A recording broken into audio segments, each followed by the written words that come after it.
Hello guys, bersama lagi kita di dalam Alright Nopo Channel dalam segmen Suara Orang Kampung. Alright guys, so sebelum kita teruskan, jangan lupa tekan butang subscribe, like, dan share. Mari kita tonton berita panas hari ini. Oke guys, ramai netizen dan warganet di luar sana mengatakan bahwa Perdana Menteri yang ada sekarang terpilih karena tiada pilihan lain apabila Ahmad Zahid Hamidi menolak untuk menerima jawatan itu. Namun yang lebih teruk lagi apabila kumpulan yang telah menumbangkan kerajaan perikatan ini tidak mempunyai sosok yang sempurna untuk dilantik sebagai Perdana Menteri. Akhirnya yang menjadi pilihan terakhir adalah Ismail Sabri. Dengan itu, mari kita ikuti berita seterusnya. 29 hari bulan Ogos 2021, Ismail Sabri dijangka bakal terima nasib lebih buruk dari Muhyiddin. Setakat ini belum ternampak lagi ada mana-mana suara yang memuji kabinet yang dibentuk semalam oleh Perdana Menteri Ismail Sabri Yaakob.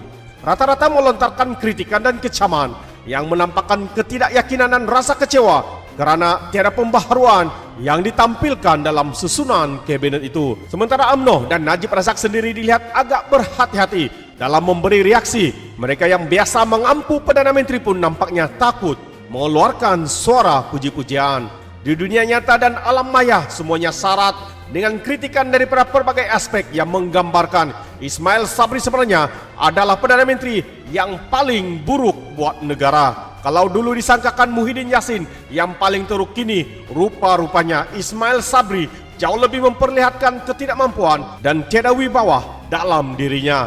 Melantik menteri-menteri seharusnya menjadi titik tolak yang mampu memberi keyakinan awal kepada rakyat terhadap kerajaan yang diketuainya. Tetapi dengan kabinet besi buruk yang dibentuknya semalam, kepercayaan rakyat sudah pun musnah.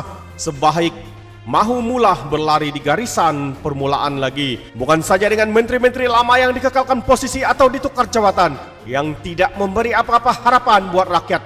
Melantik Shahidan Kasim, No Omar dan Mahathir Khalid dalam kabinet dengan sendirinya lebih memburukkan tanggapan. Tiada mana-mana kelompok rakyat tua atau muda di bandar dan di desa yang tertarik hati dengan kemasukan Shahidan, No dan juga Mahathir ke dalam kabinet. Berdasarkan reaksi negatif yang ditunjukkan rakyat sehingga ini, keberadaan Ismail Sabri jelas tidak diterima dan beliau dianggap lebih teruk jika dibandingkan dengan Muhyiddin sebelum ini.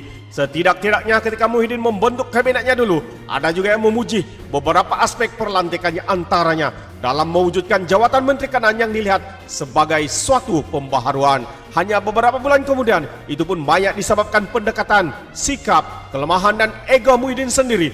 Barulah kerajaannya mula dikritik dan dikecam oleh rakyat, khususnya dalam kegagalan mengurus pandemik COVID-19. Tidak peka dengan suara rakyat dan asik-asik sok sendiri dengan perutusan khasnya.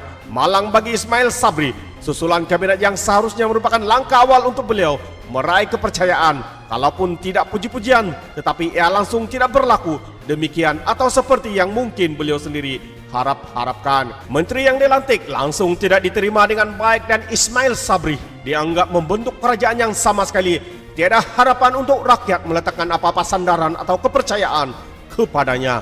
Selain Ismail Sabri sendiri adalah pemain nomor 2 dalam pasukan kerajaan yang gagal pimpinan Muhyiddin. Mengekalkan lagi menteri-menteri gagal dengan tambahan kemasukan pemain baru yang tidak lagi laku di pasaran seperti Shahidan, No dan juga Mahathir. Kejayaan apa yang boleh kita harapkan daripadanya? Tidak mungkin berlaku keajaiban yang mampu menghasilkan keputusan berbeza melalui pemain dan format permainan yang masih sama. Tidak perlu menunggu 100 hari untuk melihat kerajaan pimpinan Ismail Sabri ini mampu membuahkan sesuatu yang berbeza. Belum 10 hari pun tanda-tandanya sudah ada di depan mata kita semua. Di samping hari pertama memulakan tugas telah menunjukkan kegolojohan membawa kawan-kawan menaiki jet eksekutif milik kerajaan yang ditanggung melalui cukai rakyat, membentuk kabinet yang dikecam ramai dan menjadikan dirinya tidak diyakini serta lebih teruk berbanding Muhyiddin. Apa yang menunggu di depan Ismail Sabri sekarang hanya satu, kerajaan yang lebih gagal daripada sebelum ini.